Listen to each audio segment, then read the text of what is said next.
So, a few words about one word.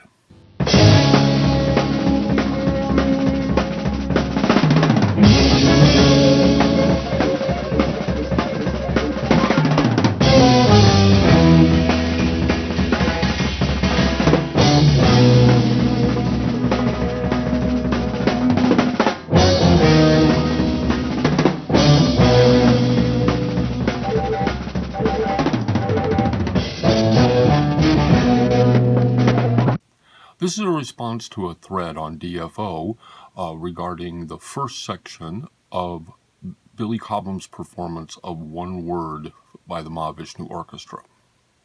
And though I've played similar grooves for years, and Billy's performance on One Word was a huge inspiration, I don't think I've ever dived into it deep enough to really answer the question, what is Billy actually playing? And of course, it's not just one pattern, there's many variations, but I think we might find that it grows out of one main approach. Now, for this examination, I'm going to rely mainly on this live video clip from 1972, as opposed to the original recording. But I'm sure you'll all agree that the two are close enough to each other, and with this version, we'll be able to see what's actually happening, which is going to help a lot. So, before jumping in, a book came up in the thread. This book. This is a wonderful book that I had for years. I actually lost it and recently repurchased it. It's just filled with great transcriptions of many of the pieces from the first 4 Mahavishnu albums, including One Word from Birds of Fire. Though I should say excellent transcriptions of everything but the drums. The drum transcriptions can be really useful, but in the case of this section of One Word, it's kind of more of a miss. So let's see if we can figure out what he really played, starting right after that incredible roll crescendo thing.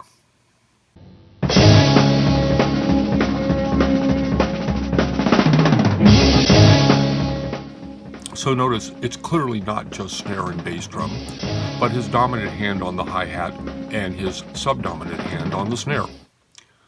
Even without listening, we can see the left hand playing continuous straight 8ths on the hat. Easy.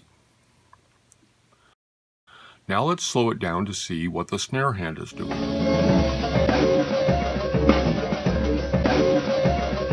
So it seems it is basically doing something like this, right?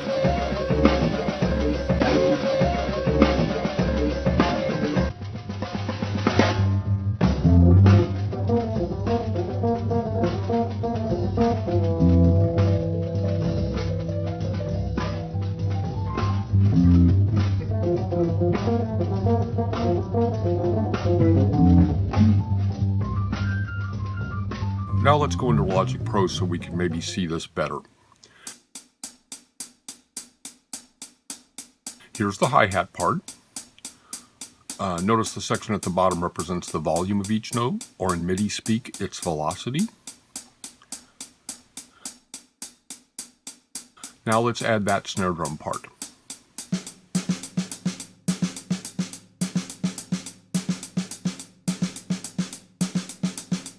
And the bass drum.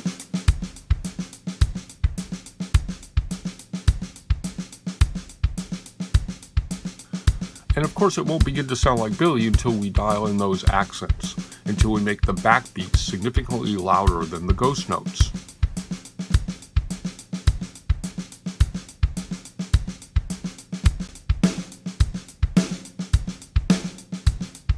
And with that, we reveal the real secret to this pattern and uncover what makes it most difficult to play.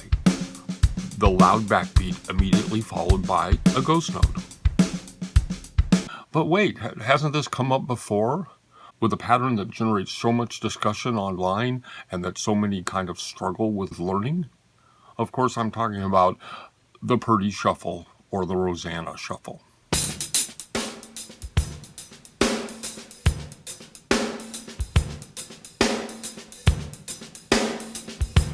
As much as everyone talks about mastering those middle triplets on the snare, I always thought the struggle was not so much about all of those triplets, but about the one that just comes after that backbeat.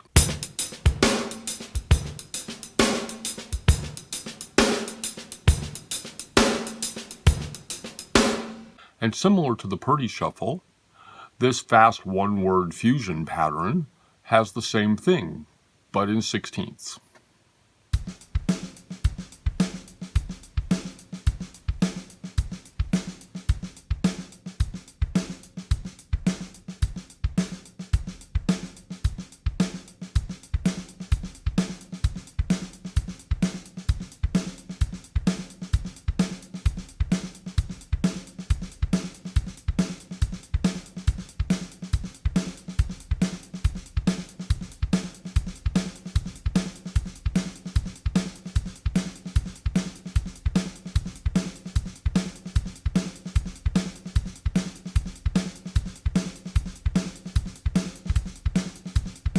Moving forward, Billy changes the bass drum part like this.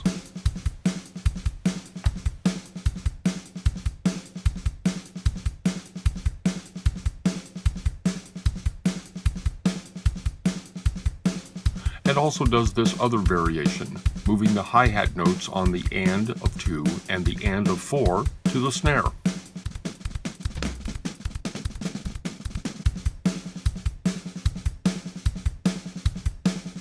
This is really the only part of this whole thing where playing open-handed is an advantage. All the rest can easily be played either way.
Well, that's it. I hope you found this helpful, or at least interesting.